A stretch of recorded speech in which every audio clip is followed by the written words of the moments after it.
Bismillahirrahmanirrahim. Assalamualaikum warahmatullahi wabarakatuh. Asyhadu an la ilaha illallah, asyhadu anna Muhammad Rasulullah. Allahumma sholli ala sayyidina Muhammad wa ala ali sayyidina Muhammad.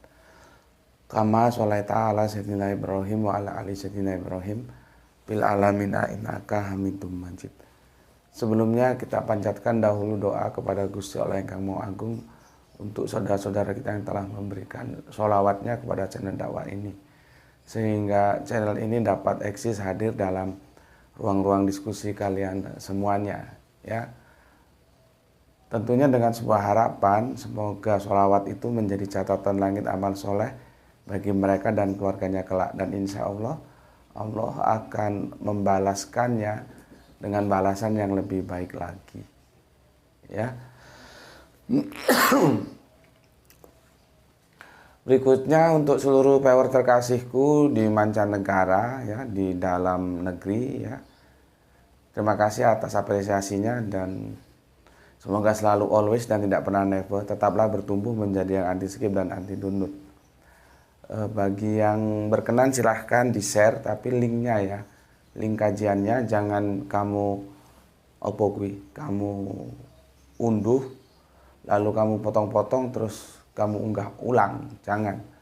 Aku tidak pernah memberikan izin untuk hal-hal yang demikian, ya.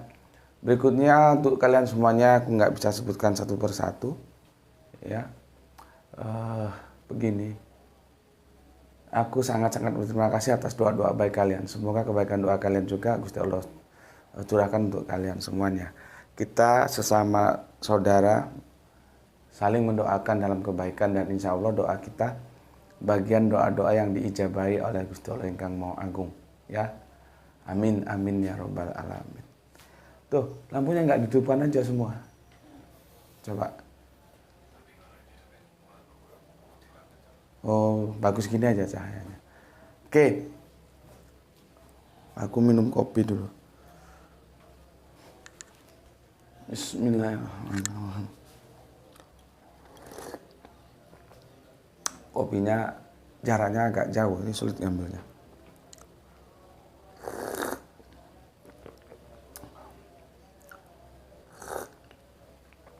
Alhamdulillah.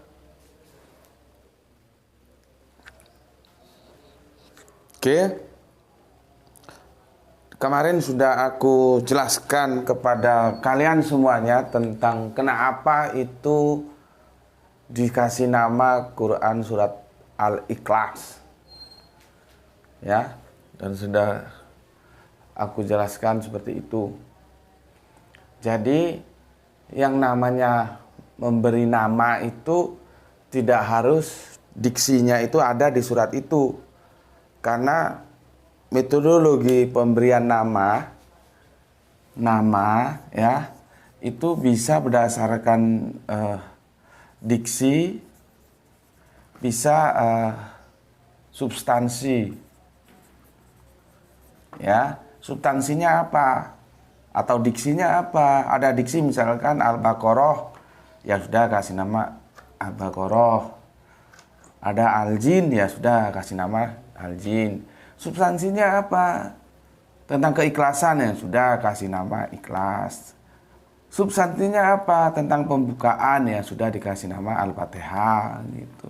Jadi nggak harus begini, nggak harus bahwa nama dari surat dalam Al-Quran itu diambil dari diksi, enggak, dia juga diambil dari substansi. Nah, ini kemarin sudah aku jelaskan, ya, sehingga sekarang otak-otakmu itu sudah pinter, ya, gobloknya dibuang. Tahu sekarang, oh kenapa begitu, ada yang diksi, ada yang dari substansi, gitu. Oke, dan aku akan melanjutkan kajian kita, ya. Maka sebelumnya seperti jargon yang disampaikan oleh soleha kita, ya, pasang otak, ya, pasang otak supaya otaknya cerdas. Oke, aku bacakan, ya, yang masuk komennya dari Gispati. Bismillahirrahmanirrahim. Alhamdulillah nyimak Tuan Guru, insya Allah ikhlas melakukan perintahnya dan menjauhi larangannya, dan ikhlas membuang yang lain dan meninggalkan yang satu, yaitu Allah, tempat kita bergantung bukan yang digantung. Salam Isra dari Palu. Mantap. Salam Isra juga ya untuk seluruh keluarga di Palu. Kemudian Kang Mas Valin Fatoni, ya, Valin Fatoni. Assalamualaikum. Waalaikumsalam. Salam sehat buat Gus dan sekeluarga. Terima kasih. Semoga selalu dalam lindungan Allah Subhanahu wa taala. Amin amin ya rabbal alamin. Syukur alhamdulillah Gus bahas tema ini, karena dalam pikiran saya sudah lama bertanya-tanya juga tentang ini. Nah, itu loh yang tak maksud. Kan aku berkali-kali ngomong sama kalian ya, bahwa pertanyaan temanmu itu bisa jadi juga pertanyaanmu. Itulah salah satu pentingnya kenapa komentar itu harus kita baca. Jadi ilmu yang kalian dapatkan di sini dari dua bagian. Bagian pertama dari tajuk yang memang sedang dibahas. Bagian kedua dari komentar teman-teman kalian. Ya. Jadi pertanyaan teman itu juga bisa menjadi pertanyaan kita. Contohnya ini, apa yang disampaikan oleh Kang Mas Valin Fatoni dari Kalimantan Tengah. Kemarin yang merequest Al-Ikhlas itu kan Al-Fatih, bukan Mas Valin Fatoni. Ternyata dari pengakuan Mas Valin Fatoni sama, dia juga lama bertanya tentang hal ini gitu. Ya. Dan sekarang alhamdulillah sudah dijawab kan, ya.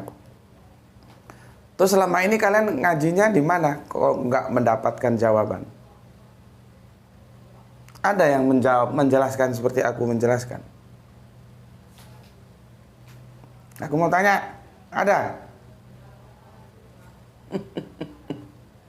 Ya, gue sudah bilang sama lu semua, ya. Sekarang gue mau ngomong lagi, ya. Langit itu tidak perlu dan tidak pernah untuk mengatakan dirinya tinggi. Tapi hanya orang goblok lah yang tidak tahu bahwa langit itu tinggi. Pesan ini aku sampaikan untuk kalian yang kafir dan untuk saudara-saudaraku yang Islam. Terutama untuk yang kafir ya. Jangan, kalian tidak masuk dalam level untuk berdebat dengan aku. Maka kalau nggak tahu tanya saja. Orang modelmu kayak congor anjing aja kok mau debat sama aku, ya. Jadi jangan. Lihat bagaimana aku membahas Al-Quran, bagaimana aku membahas Alkitab, itu sistematis banget.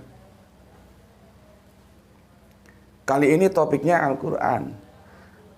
Dan Valin Fatoni, begitu juga Al-Fatih, ya, menanyakan lama tentang surat Al-Ikhlas ini. Ya, pertanyaan gue, selama ini lu ngaji di mana? Terus cara menjelaskannya seperti apa? Nggak dapet kan? Dapatnya di sini kan? Terus berapa banyak itu saudara-saudara kita yang nggak tahu tentang Al-Ikhlas? Ya, tapi senangnya ngajinya yang hohohihe. Ya. Nih, sekali lagi aku kasih tahu, langit itu tidak perlu dan tidak pernah mengatakan dirinya tinggi. Tetapi hanya orang-orang goblok yang tidak tahu bahwa langit itu tinggi. Silahkan Anda cerna apa maksudku. Ya. Oke. Syukur alhamdulillah Gus bahas tema ini. Karena dalam pikiran saya sudah lama bertanya-tanya juga tentang ini. Ya, kamu terima kasih juga sama si Al-Fatih dari Brebes karena dia yang tanya, ya. Proses penamaan surat dalam Al-Quran itu seperti apa ya? Kan rasanya tidak mungkin malaikat Jibril saat menyampaikan wahyu kemudian ayat per ayat itu langsung dilabeli nama surah, ya. nama surahnya sama malaikat Jibril atau malaikat Jibril membisikin Nabi Muhammad. Ini nanti kamu beri nama suratnya Al-Ikhlas ya, Al-Baqarah ya, dan sebagainya. Berarti yang membuat urutan surat sekaligus penamaan surat itu ya apakah manusia, Gus? Saat peristiwa pembukaan Al-Quran di zaman Khalifah Utsman ya. Jadi gimana ini pertanyaannya? Berarti yang membuat urut-urutan surah sekaligus penamaan surat itu ya apakah manusia, Gus? Saat peristiwa pembukuan ya Al-Quran di zaman Khalifah Utsman. Ini kamu nyusun pertanyaan juga ngawur, jadi aku agak bingung bacanya. Ya, nyusun pertanyaan itu yang bagus lah. Ini kan sebetulnya kamu tanyanya gimana ini ya? Nggak ngerti aku. Nyusun pertanyaan itu yang sistematis gitu loh. Saya juga pernah nonton pembahasan di channel Christian dan channel lainnya bahwa kanonisasi dan pembukuan Al-Quran terjadi di zaman Khalifah Utsman. Mohon penjelasannya, Gus. Terima kasih. Salam Isra dari Palangkaraya, Kalimantan Tengah. Jadi begini loh ya. Perihal segala sesuatu tentang Al-Quran itu jangankan mereka-mereka yang di luar Nabi. Nabi sendiri pun itu tidak punya otoritas. Ya, itu semua dari Allah via Jibril ke Kanjeng Nabi. Kanjeng Nabi memberikan petunjuk untuk dilaksanakan kepada semua para sahabat. Jadi yang kasih nama itu bukan sahabat Utsman, bukan Zaid bin Sabit. Yaitu Allah yang kasih nama lewat Jibril disampaikan ke Kanjeng Nabi Muhammad. Nanti otoritas Kanjeng Nabi Muhammad itu diberikan ketika dalam domain hadis. Maka ada yang mengatakan hadis itu substansinya tetap dari Allah seperti Al-Quran. Tetapi redaksinya Kanjeng Nabi diberi otoritas. Kalau Al-Quran substansinya, redaksinya itu semua dari Allah. Ngerti di sini? Ya. Jadi bukan mau-maunya sahabat kasih nama ini, kasih nama itu. Nabi juga enggak. Nabi tetap dibimbing. Jadi Al-Quran itu 100% dalam kontrol Allah gitu. Nabi tinggal melaksanakan saja. Nah, karena mereka para sahabat-sahabat itu belajar, ya belajarnya ke Nabi. Nabi belajarnya ke malaikat Jibril. Maka Jibril dapat perintah dari Allah begitu. Ya. Ambilin tisu. Mana tisu itu? Paham di sini? Ya. Siapa lagi nih pertanyaanmu? Aku itu nggak sepakat sama umum sih ya. Kanonisasi Al-Quran. Al-Quran itu kan Nabi itu kan punya Zaid. Kalau cerita kan ketika itu dikompilasi kan Al-Quran itu diajarkan oleh Kanjeng Nabi pakai 2 metodologi. Meskipun ya secara umum dikatakan metodologinya yang terkenal itu adalah verbal, hafalan terus diperbal. Ini tetangga sebelah baru verbal ini ya. Jadi kalau ada suara orang-orang ngaji maklum karena ada ya selamatan gitulah bilangnya, itu ada beberapa kelompok orang sedang ngaji itu. Tapi aku yakin tuh nggak tahu artinya, itu hanya bisa baca aja, artinya mau kemana juga nggak tahu. Tapi ya lumayan kan, masih mau baca Quran. Jadi harus kita apresiasi juga gitu ya. Tapi jangan berhenti di situ. Masalahnya kebanyakan kita berhentinya di situ. Bisa baca tapi nggak tahu arti. Ya. Oke.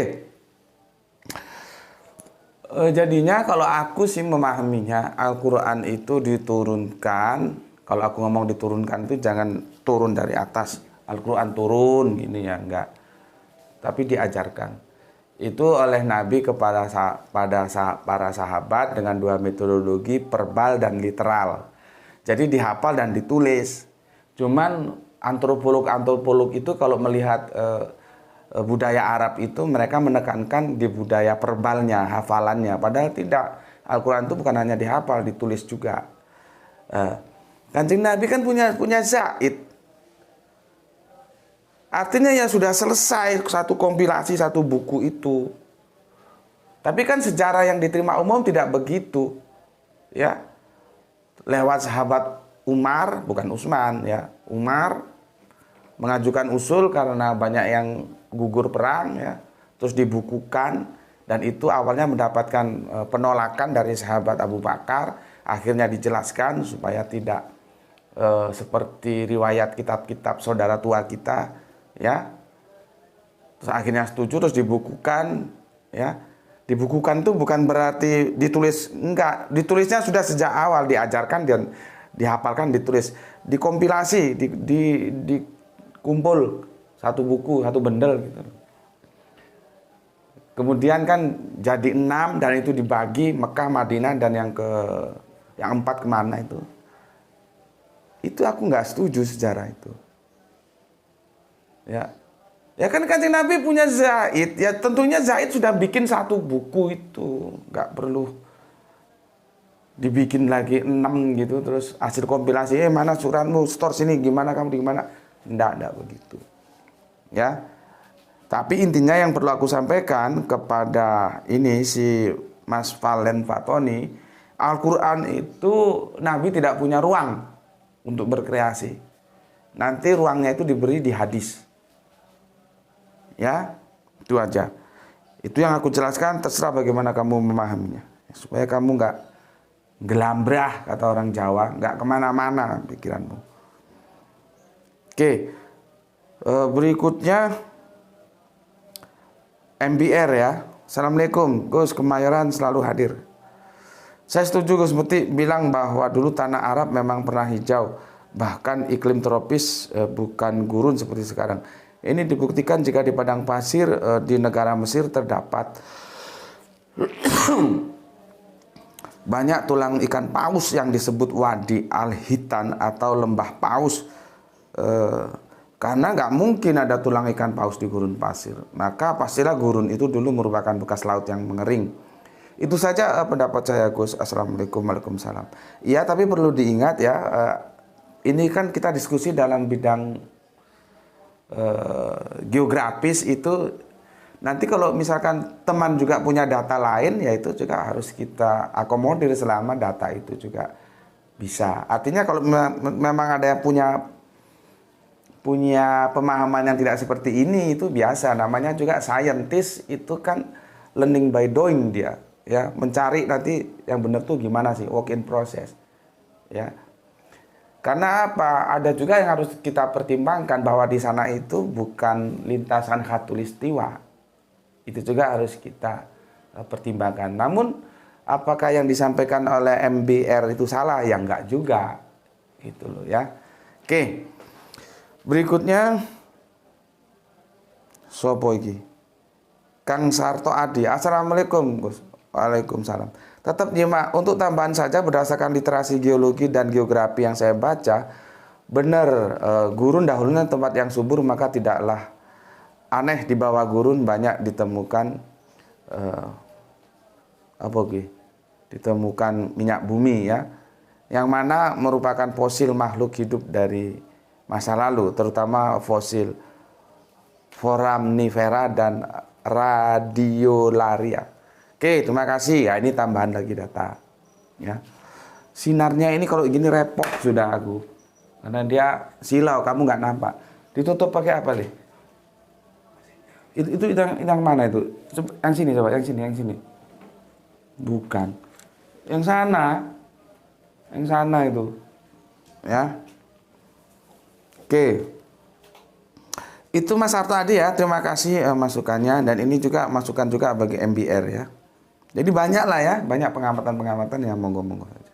Iya mantap wis, tertutup wis. Oke, sekarang ke Bali kita, Jo Elang ya. Assalamualaikum, waalaikumsalam. Salam Isra Gus Betik beserta saudara sekalian senantiasa sehat selalu. Tuhan tempat bergantung bukan Tuhan yang digantung. Hehehehe, asik. Gus Betik selalu bisa deh, tetap tampil keren Gus, mantap. Oke. Oh iya, itu saudara kita Pak Agus si Agus. Kenapa si Agus ya? Sedang adang goreng Gus. Kita doakan moga baik-baik saja, tetap semangat. Oke, terima kasih. Ini Agustan ini ya mantap juga ini. Ya. Oke, terima kasih Kang Juelang, salam Isra untukmu ya. Bali dan Pasar ya. Maybe sometime kita bisa ketemu.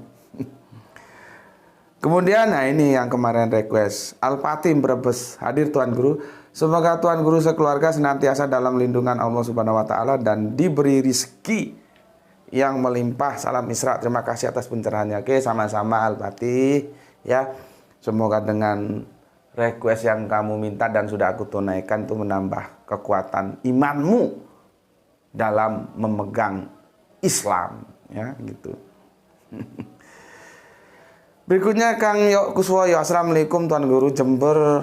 Alhamdulillah selalu hadir Tuan Guru. Salam Islam rasional. Oke, salam-salam rasional juga untuk seluruh keluarga di Banyuwangi. Kang Edi Margono, Assalamualaikum warahmatullahi wabarakatuh. Waalaikumsalam. Ini yang punya Jogja. Kang Ari Prasetyo, Assalamualaikum. Batam nyimak guru ba'da Jum'ah dan ba'da Zuhur. Siap. Artinya setelah sholat Jum'ah, kemudian sholat duhur, dia menyimak. Oke, siap, mantap. Tapi jangan dipahami sholat duhur dulu baru Jumat, atau sholat Jumat dulu baru duhur, enggak begitu ya. Silakan mana yang mau duluan, yang penting sudah masuk waktunya, enggak masalah ya. Jadi kalau duhur itu 3,5 jam, kalau Jumat itu 12 jam, terserah mau nah seperti ini duha gini sholat Jumat boleh. Nanti mau asar juga boleh. Duhur waktu tengah juga boleh ya. Oke. Kemudian Kang Sahran Gipari menyimak setelah Jumatan. Mantap. Dilanjutkan Kang Nurman Fadila dari Balikpapan. Assalamualaikum Gus. Waalaikumsalam. Mohon tipsnya. Bagaimana cara menguasai kerangka berpikir dengan akurat dan sistematis? Terima kasih. Assalamualaikum. Waalaikumsalam untuk Kang Nurman Fadila. Salam Isra untukmu. Pertanyaanmu ini gam-gam-sus ini. Gampang-gampang susah. Bagaimana cara menguasai kerangka berpikir dengan akurat dan sistematis? Maka syaratnya satu, kamu harus rajin minum kopi.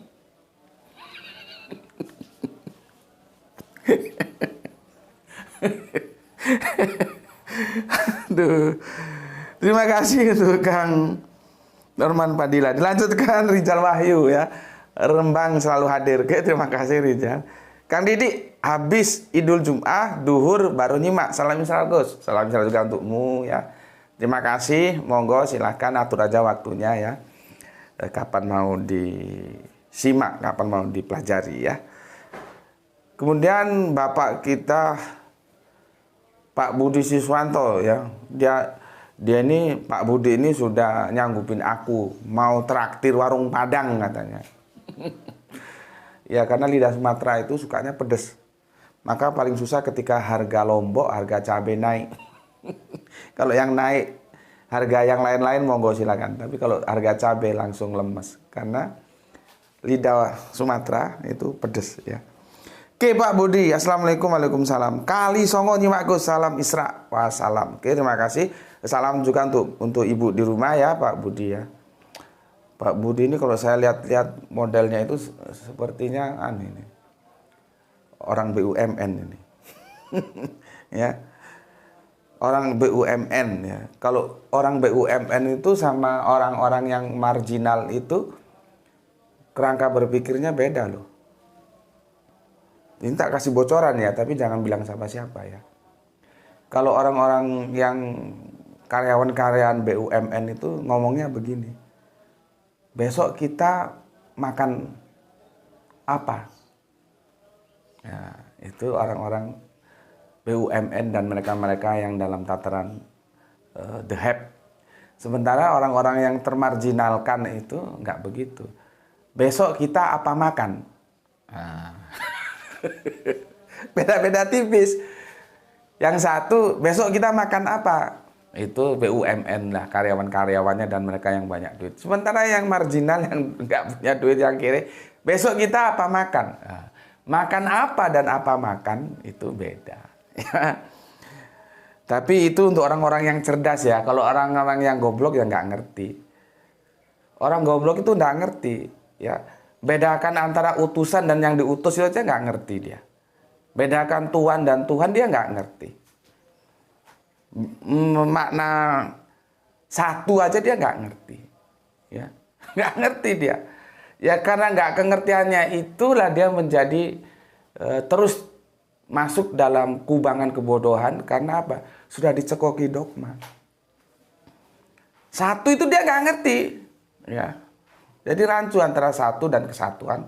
Terus satu-satunya juga nggak ngerti dia. Ya. Maka itu perlu belajar bahasa. Kalau kita kan ehad itu ya satu. Jelas. Ya. Nah, nanti bagaimana mengatur ini kuantitatif, ini proper name. Ya, karena satu itu pada satu konteks bisa dia menyatakan kuantitatif, bisa menyatakan dia proper name. Wah ini kelas tinggi nih, kalau yang bodoh-bodoh nggak ngerti ini. Ya. Tapi alhamdulillah saudaraku yang Islam-Islam pinter-pinter ya. Kalau ehad, ahad satu ya satu. Nggak ada bermain kata, menyulap makna, nggak ada. Ya, itu ketundukan kita sebagai wujud kita sehingga kita punya gelar Muslim. Muslim itu apa? Tunduk patuh terhadap aturan Allah. Allah bilang satu ya sudah satu. Nggak usah diakal-akalin. Tapi kita harus pakai akal. Tapi kita bukan orang yang suka ngakalin firman. Allah bilang sejak zaman Kanjeng Nabi Musa, satu ya sudah satu. Kanjeng Nabi Isa, satu ya satu. Kanjeng Nabi Muhammad, satu ya satu. Tunggal ya tunggal. Enggak terus menjadi Tritunggal, Dwi Tunggal, Lima Tunggal. Enggak, ya. Memang itu perlu kecerdasan bahasa. Oke, sekarang kita ke Kang Hermanan Natawijaya. Assalamualaikum. Waalaikumsalam. Kota hadir. Salam Isra. Oke. Kang Joko Kendil ngaji. Oke. Aisyah Soleha kita. Assalamualaikum. Waalaikumsalam. Oke. Kang Arif Tuban. Oke. Terima kasih Kang Arif ya. Kang Abdul Muluk. Assalamualaikum. Salam Isra. Gus izin nyimak. Wassalam. Oke. Terima kasih. Waalaikumsalam untuk Kang Abdul Muluk ya. Namanya keren ya, Abdul Muluk. Ini dilawan dengan Kang Abdul Kadir. Ini namanya keren juga ini. Ini seniorku ini ya. Sekarang dia usaha jadi bos peternakan ya. Semoga sukses usaha ternaknya. Dia menjelaskannya sangat sistematis dan kalau sekedar dibaca nggak ngerti, harus benar-benar diamati. Ya, itu untuk Kang Abdul Qadir Jailani ya, yang ada di Pamekasan. Ya. Mator sekelangkong sebanyak kok kabeuna. Oke, ini di Madura ini. Berikutnya Kang Irfan Al-Akbar. Kenapa kok bernama Al-Ikhlas? Karena yang baca harus ikhlas sepenuh jiwa dan raga dalam mengikuti hukum utama yang tercantum dan tersebut, yaitu mengesahkan Allah Yahweh yang ehad, Allah yang ahad. Mantap dia. Kemudian Kang Hari Sunandar Jempol, Kang Samsul Yatim, gelar tikar dan pasang otak. Gus, salam Isra juga untukmu. Soleha kita Zahra hadir. Fes. Bacanya fes atau pis tuh? Fes, pertama. Fes. Kalau fes itu apa? Cepat. Soalnya kita Zahra bisa hadir pertama. Kamu berarti menggeser si sopo iki? Lali aku. Yang mahasiswa itu ya. Ya. Tapi rekornya dia Rizal Wahyu, ini dia pertama terus, ternyata digeser sama si Zahra cuman sekali ya. Oke. Berikutnya Kang Wahyu 72. Assalamualaikum. Waalaikumsalam. Brebes hadir. Beberapa hari dari YouTube memberikan mode terbatas, membuat nggak bisa komen. Salam Isra. Iya tuh. YouTube memberikan modal terbatas nggak bisa komen. Nggak tahu juga aku gitu-gitu ya. Oke, terima kasih Kang Wahyu atas informasinya ya. Ya, semoga apapun adanya tetap ya. Kita juga harus berterima kasih kepada YouTube ya, karena sarana untuk belajar sudah diberikan.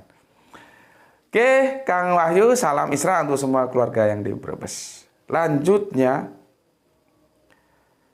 Jauri Arianto ya. Oh, ini tentang salib penyalip ini. Ini soal SD negeri, soal ujian SD negeri. Iya, jadi ujian untuk anak SD. Bagaimana sikap kita terhadap Yesus ketika disalib? Ini ceritakan dibaca ya. Terus apa ini? Dani Reberu. Mari kita uji apakah ahad itu berarti satu-satunya atau satu dari. Denny, goblokmu itu nggak hilang-hilang. Orang sudah paham, kamu sekarang baru nguji. Lah kemarin kamu kemana? Sama saja, aku dari sini misalkan berjalan mau ke Jakarta, sudah sampai Jogja, terus kamu baru sampai Surabaya. Lah kemarin kamu kemana? Ya.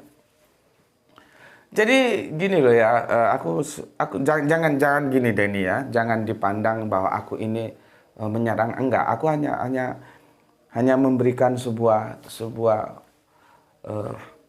metodologi untuk kamu bisa paham tentang apa itu ahad. Gini aja lah ya. Sebetulnya sudah sering kali aku katakan, kamu itu kan korban dogma, jadinya ya memang dogma itu menggoblokkan kita, gitu ya. Sampai ahad aja nggak tahu, kamu menguji. Lah orang kemarin sudah pada paham, kamu sekarang masih nguji, ya. Gini aja, nggak usah nguji lah ya. Nanti kamu kebelangsak lagi. Apalagi kirim-kirim gini, nggak pernah aku lihat. Aku juga nggak tahu siapa ini HTTT ya wis. Untuk apa? Aku nggak punya waktu lihat-lihat yang begitu. Gini aja, coba kamu cari sahabatmu Yahudi, ya. Entah lewat korespondensi dengan yang di Israel sana atau di mana gitu. Coba kamu tanya sama mereka bagaimana mereka memahami ehad. Gitu aja. Karena kan itu dijelaskan oleh Yesus. Yesus mengcopy paste dari mana? Dari Musa. Jadi ketika Yesus diuji kan Sema o Israelu Yahweh. Itu ada nggak pakai Yahweh? Sema o Israelu ya. Adonai Elohenu Adonai Ehad gitu ya. Itu kan sudah jelas. Kalau kamu kurang jelas, sudahlah, daripada kamu jadi korban kegomblokan mereka yang suka mendogma. Kamu tanya sama sahabat Yahudimu, bagaimana caramu? Karena mereka punya otoritas, itu bahasa mereka. Terus kamu dekati dengan bahasa-bahasa lain, ya modar gue goblok terus. Runtuhkan dulu ego dogmamu. Bilang, aku mau, kalau kamu berdoa sama Bapak, Bapak beri hamba bimbingan, Bapak hamba mau bertanya, engkau itu tunggal atau tritunggal. Setelah itu kamu cari teman Yahudimu, jangan yang Islam, karena Islam nanti kamu resisten. Sama Yahudi aja, jangan tanya sama Islam. Sebetulnya tanya sama Yahudi sama Islam sama saja, karena konsep ahad dalam Yahudi dan Islam itu sudah satu ya satu, tunggal ya tunggal. Nggak ada menyulap kata, membalik makna tunggal menjadi tritunggal, nggak ada. Ya, kasihan aku lihat kamu. Karena kamu nggak taat kepada Alkitab. Maka tanya saja tuh. Kan Yesus juga bilang, keselamatan datang dari bangsa Yahudi. Itu kamu dengar nggak? Kamu kalau baca kitab gimana? Bukan dari bangsa Yunani, bukan dari bangsa Romawi. Keselamatan datang dari bangsa Yahudi. Itu yang ngomong Yesus. Telinga kamu itu, kalau aku ngomong nggak percaya, baca kitab. Lah kalau kamu sama omongannya Yesus nggak percaya, ya itu lain lagi ceritanya. Jadi jangan kamu cari ke sana ke sini, jalan pintasnya tanya kepada orang Yahudi. Ehad itu bagaimana cara memahaminya? Itu. Ya, oke. Sekali lagi, jangan ini kamu pandang aku menyerang, mendiskredit, menjatuh. Enggak. Karena kamu juga kan rajin di sini, jadi aku punya kepedulian ya. Selama itu kamu sampaikan dalam etika yang terukur gitu ya. Maka saran aku, sudahlah kamu tanya sama teman-teman Yahudi. Ya, jangan sama teman Islam, nanti kamu resistennya tinggi. Sama yang Yahudi bagaimana memahami ehad itu. Karena apa? Yesus itu mengutip dari Musa. Musa itu yang mengajarkan Yahudi kepada bangsa Israel. Jadi Musa mengatakan ehad, Yesus mengatakan ehad, Kanjeng Nabi Muhammad mengatakan ahad. Terus itu berjalan. Ya, itu untuk saudaraku Denny Ribeiro, semoga sukses selalu ya. Kalaupun masih sulit, tapi coba saranku ini kamu pertimbangkan gitu. Oke. Sekarang kita nih ke siapa ini, ada yang request ini ya. Yo Kuswoyo Al-Fatih sebentar. Yo Elang Sarto ID sudah aku baca. RF Assalamualaikum Gus, izin request Gus tentang Quran surat Al-Anbiya ayat surat 21 ayat 82. Segolongan setan-setan yang menyelam. Terima kasih. Apa tajuknya ini tuh ya? Nih. Ini aja wes. Bisa di sini. Dekonstruksi, kita berapa kali mendekonstruksi ini? Coba. Sekarang pasang otak biar pinter. Dekonstruksi,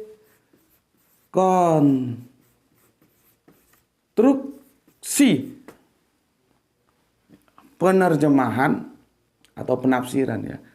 Sebetulnya dua-duanya ini. Penerjemahan, penafsiran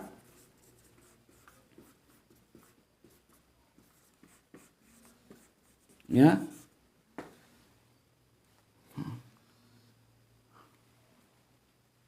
Assalamualaikum Mbak. Pak, saya lagi syuting, nanti saya telepon balik, nggih? Nanti saya tak telepon, nggih, nggih. Nggih, ngapunten. Assalamualaikum. Dekonstruksi penafsiran Quran surat Al-Anbiya, para nabi ini ya. Surat yang ke-21 ayat yang ke piro iki? 82. Ya. Pertanyaan gini dari RF. RF, namamu siapa RF? Dari mana kamu? Assalamualaikum Gus, izin request Gus tentang Quran surat Al-Anbiya surat 21 ayat 82. Segolongan setan-setan yang menyelam. Setan-setan yang menyelam. Ini tajuk kita ya. Ini tajuk kita. Coba, selama ini kamu belajar, kamu itu kalian semua yang di sini, paham nggak dengan ayat ini? Buka itu tafsir. Terserah tafsir mana kamu buka. Ada yang bisa menjelaskan ayat ini, tafsir itu. Kalau kamu hanya modal tafsir-tafsir yang ada itu, babak belur kamu, bubar kamu. Gobloknya nggak bisa hilang. Buka tafsir, mau Al-Misbah, mau Jalalain, mau Ibnu Katsir, apa penjelasannya tentang ini? Si KF ini bisa jadi sama dengan kamu, bingung, kok ada setan itu, gimana memahami setannya itu? Baca le. Baca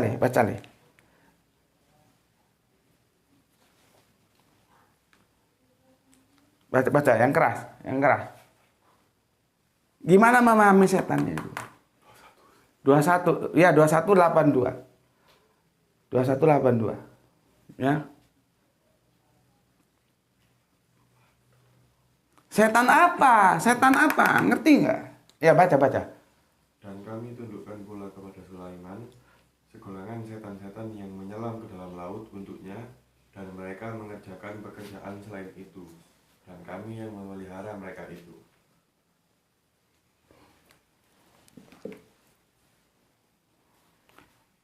Dan kami tundukkan pula kepada Sulaiman, ya, kami itu Allah ya. Jadi sebetulnya begini, kalau dalam kurungnya kita skip dulu ya. Dan segolongan setan-setan yang menyelam untuknya, ya. Dan mereka mengerjakan pekerjaan selain itu, dan kami yang memelihara mereka itu. Terus setan-setan kuwi opo? Coba. Apa yang kamu pahami tentang ini?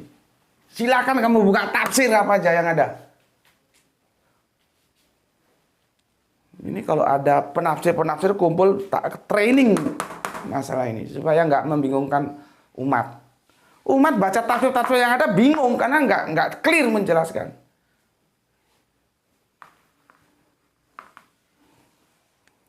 Gue kan sudah bilang, ya, langit itu tidak pernah berkata dia tinggi, tapi hanya orang bodoh yang nggak tahu kalau langit itu tinggi. Ini untuk kafir-kafir nih supaya tahu. Gue kalau belajar tuh sungguh-sungguh. Belajar Alkitab sungguh-sungguh, belajar Al-Quran sungguh-sungguh. Jadi kalau lu kelas-kelas anjing aja nggak usah bantah gue. Lu tanya, ini gue jelasin. Level lu itu level tanya, bukan level bantah gue. Kecuali lu itu dosen di sekolah tinggi Alkitab, rektor itu baru boleh berhadapan dengan gue. Ya. Aku jelaskan dulu ya. Di Quran surat sini nampak tuh. 2 yang ketiga 4 ya, dia masih bernama iblis. Baru nanti di 2 kembali ke sini aja, nggak usah jauh-jauh. Dia sudah berubah nama menjadi setan, sayatin.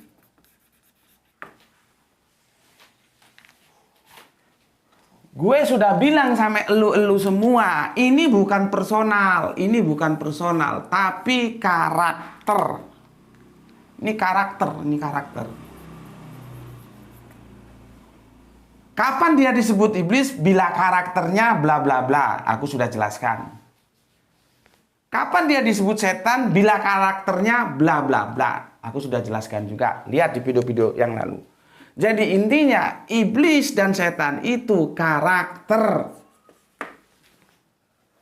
Karena kalau dia personalnya kan hanya ini. Ini nampak tuh. Tuh 2, 3. Malaikat, jin, manusia. Ini personal. Malaikat tidak mungkin punya karakter iblis atau setan. Yang mungkin itu antara jin dan manusia. Paham kalian? Berapa lama tuh? 43. Waduh. Kita bikin 2 anu aja ya. 2 apa? 2 video. Ini perhatikan dulu. Surat 234 dia disebut iblis. Surat 236 dia disebut setan. Iblis dan setan itu bukan personal tetapi karakter. Kapan disebut iblis, kapan disebut setan? Lihat karakternya. Jadi iblis dan setan itu ya, itu adalah sebuah karakter pembangkangan. Nih, membangkang dia. Lawannya taat. Kalau dia taat terhadap hukum Allah, dia tidak mungkin disebut iblis, tidak mungkin disebut setan. Jadi ini gelar. Ini gelar. Iblis dan setan itu gelar.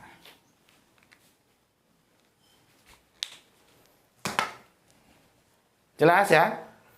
Ini kalau pesawat mau terbang itu harus ada landasannya. Ini landasan. Kalau ini sama ini aja kamu nggak paham, nanti aku jelaskan berikutnya kamu yang mampus, nggak paham juga. Maka supaya mudah tak kasih landasannya ini. Ini landasan pacu ini. Ya, ingat 234, ingat 236 ya. Bahwa ada iblis, ada setan. Kenapa jadi iblis? Kenapa jadi setan? Sudah aku jelaskan. Ini juga sudah aku jelaskan ya. Tidaklah aku jadikan jin dan manusia kecuali beribadah padaku. Kenapa malaikat nggak disebut? Karena malaikat sudah automatically dia akan taat. Karena dia bukan khalifah, bukan alternatif. Khalif itu pengganti, alternatif bergonta-ganti. Kadang taat, kadang bangkang. Kadang taat, kadang bangkang. Ini pahami dulu ya. Oke. Ini aku baca di tafsir-tafsir yang ada ini tentang ayat ini. Nggak ada yang jelaskan supaya clear gitu. Jadi kalau kalian bingung ya sangat wajar.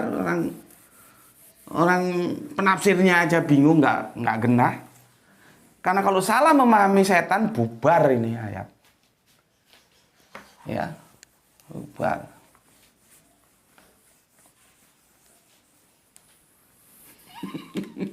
Waduh, papan tulisnya sudah gini.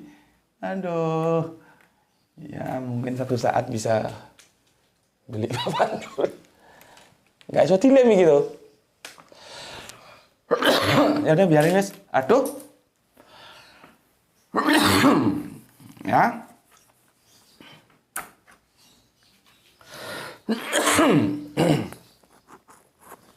Aku mau ceritakan dulu sama kamu. Ya, ini juga otakmu bingung ini. Tapi nanti kalau sudah semuanya terholistik aku sampaikan, oh begitu, ya. Kemasukan apa?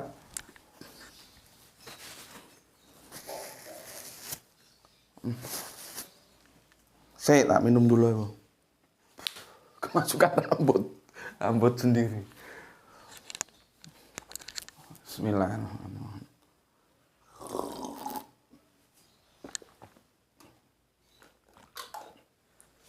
Pertama, sebelum gue jelaskan, lu silakan buka. Silakan lu buka, semua tafsir yang ada bisa lu googling. Terus kasih tahu gue, ada nggak yang bisa menjelaskan ayat ini sehingga otak lu itu tercerahkan dari tafsir-tafsir semua mufasirin, baik Depak, baik Profesor Doktor siapa itu, Pak Quraisy, ya. Baik yang lain-lain tafsir, coba kamu cari. Ada yang bisa memuaskan kamu sehingga otakmu itu ngerti gitu loh. Oh, maksudnya begitu. Sejauh yang aku lihat tidak ada yang memberikan kepuasan. Tapi kalau ada tolong kasih tahu aku. Tafsirnya siapa? Nanti bandingkan dengan penjelasanku. Ini bukan kaleng-kaleng. Ya. Oke, sekarang aku mau menjelaskan dulu sama kamu itu tentang Rodi, ya. Rodi dan Romusa. Kamu tahu tuh Rodi, Romusa tahu tuh? Diajari di sekolahan. Apa sih Rodi, Romusa itu? Ya, pinter. Nah, goblok tak tempeleng gue. Ya. Di sini ada Rodi, ada Romusa. Intinya gampang, Rodi dan Romusa itu adalah KP, kerja paksa. Dan ini sudah terjadi sejak dulu-dulu, sejak era kejayaan Jerman, Uni Soviet, terus ada blok barat, blok timur kan, kemudian peperangan-peperangan dunia pertama, dunia kedua, ya. Ini yang namanya KP ini sudah ada, kerja paksa. Untuk konteks keindonesiaan kita menyebutnya dengan Rodi dan Romusa. Nah, nanti seperti tadi, iblis, setan. Kapan iblis, kapan setan. Rodi, Romusa. Kapan Rodi, kapan Romusa. Padahal sama saja. Rodi ya Romusa, Romusa ya Rodi, yaitu kerja paksa.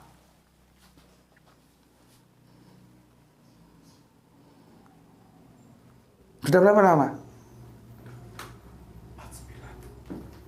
49. Waduh. Gak cukup ini waktunya tuh. Ya. Oke, upaya untuk mengerahkan tenaga kerja ya tenaga kerja masyarakat dengan kerja paksa, ya. Itu dulu dilakukan oleh dua bajingan ini. Lihat ini. Bajingannya ini, lihat ini. Rodi ini dilakukan oleh Belanda. Romusa dilakukan oleh Jepang. Ya, perhatikan. Belanda ini dari bosnya sana di negeri Belanda itu sapa jenenge ya lali aku. Bukan bosnya. Ada Prancisnya gitu. Terus di Indonesia ini nanti pelaksananya di Indonesia itu De Angeles. Maka tapi ya ada efek positifnya juga untuk kita. Sekarang kita punya jalan dari mulai Anyer sampai ke Panarukan. Ini kira berapa? Ada 1000 km ini atau berapa? Silakan diukur. Ini De Angeles ini bosnya di Belanda sana namanya Perancis apa gitu ya. Bukan Perancis orang Perancis ya. Ini memberikan perintah kepada De Angeles itu ekstremis Indonesia, kira-kira gitu ya. Tapi dulu apa sudah disebut Indonesia ya. Sekarang kalau suruh dia ikut kerja paksa, bikin itu jalan dari Anyer sampai Panarukan. Banyak korban di sini yang mati ya. Ya, ini Belanda punya. Supaya apa? Supaya mobile Belanda itu enak. Ya, maka dibuatlah jalan dari Anyer sampai ke Panarukan. Yang kurang lebih 1000 km. Nggak percaya. Kalau nggak percaya, lu ukur sendiri sana. Ukur sendiri sana. Dari mulai Anyer ke Panarukan, lu jalan, lu ukur. Ya. Inilah yang disebut Rodi, itu di era Belanda. Berikutnya tahun 40 piro tuh Jepang masuk. 42. 42. Ya. Jepang masuk. Itu kan efek perang juga itu. Dan kita senang. Dan Jepang juga bajingan juga. Dia bilang apa? Bahwa Indonesia ini saudara tuanya Jepang. Jepang pada waktu itu sedang terlibat perang Asia Raya kalau nggak salah. Apa Asia Timur Raya gitu ya. Kan jargon-jargon yang mereka jual ke kita bahwa Indonesia itu saudara tuanya Jepang. Jepang masuk ke Indonesia, Belanda hengkang pulang tahun 42. Nah, tahun-tahun itulah ayahanda Ustadz Ahmad kembali ke Indonesia, pulang dari menuntut ilmu di Mekah Madinah ya. Tapi ayahandanya belum sempat bikin pondok. Jadi Ustadz Ahmad itu ya memang garisnya garis orang-orang pinter. Bahkan untuk menjelaskan ini pun aku itu dibimbing oleh Ustadz Ahmad. Ya. Oke, sampai mana tadi tuh? Belanda, Jepang. Jepang masuk dan kita menganggapnya sebagai ini bahasa sastra ya. Jangan terus kamu anggap nanti gimana gitu ya. Oh sirik mbahmu sirik. Jepang kita anggap dewa penolong. Ya.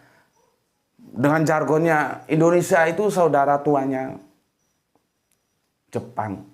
Pada saat itu Jepang sedang menghadapi perang Asia Timur Raya kalau nggak salah, lupa aku. Tolong dikoreksi. Dan kita merasa gembira, wah ini Belanda sudah pulang. Sekarang Jepang yang menolong kita. Nggak taunya dasar bajingan. Kita keluar dari mulut buaya masuk mulut singa. Jepang juga bajingannya. Tambah-tambah Romusa itu lebih gawat dari Jepang. Dari Belanda. Jadi kalau Romusa itu kerja paksa oleh Jepang. Kalau Rodi itu kerja paksa oleh Belanda. Begitu ya. Ini Jepang ini lebih bajingan lagi. Nanti ada terus istilahnya sampai Jurgen Ianfu itu. Wanita-wanita kita dijadikan pemuas seks itu budak nafsu atau apa, ada filmnya itu. Ini Jepang bajingan ini. Ya. Jadi kedahsyatan daya rusaknya meskipun dia kan 42 sampai 45. Ya 3 tahunan. Tapi ini lebih merusak daripada si Belanda ini. Ini nggak ada di sini kasus wanita-wanita Jepang diperkosa, nggak ada. Nanti di Romusa ini ada Jurgen Ianfu itu. Ya. Akhirnya kita itu dimobilisasi itu ternyata untuk mendukung Jepang perang Asia Raya. Mampus kita. Di sini mulut buaya masuk ke mulut singa. Dari Rodi kita masuk ke Romusa. Ini Rodi, ini Romusa. Ya. Tapi apapun adanya, yang perlu kamu tahu ya, bahwa Rodi dan Romusa itu adalah kerja paksa. Ya, kerja paksa. Karena apa?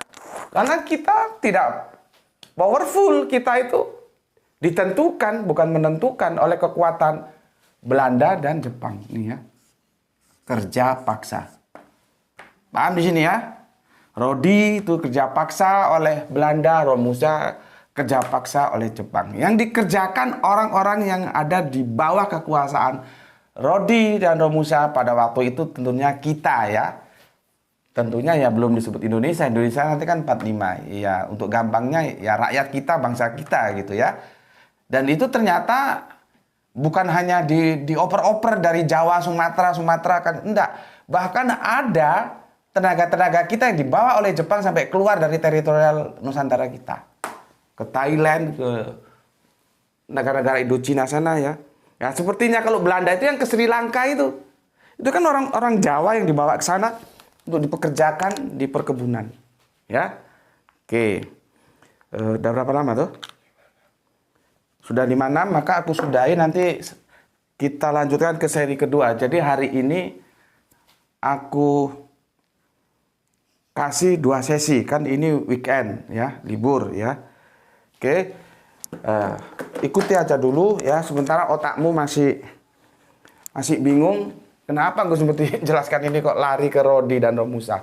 Supaya kamu gampang nerima. Kalau nggak gitu sulit. Makanya nggak ada tafsir-tafsir yang seperti ini. Kamu baca itu lewat googling tuh, nggak ada yang menjelaskan seperti ini. Ya, oke. Sampai di sini dulu. Nanti kita lanjut di seri yang kedua ya. Oke, bismillahirrahmanirrahim. Semoga kita mendapatkan keberuntungan, rezeki yang barokah dan kesehatan yang prima. Alhamdulillahirabbil alamin.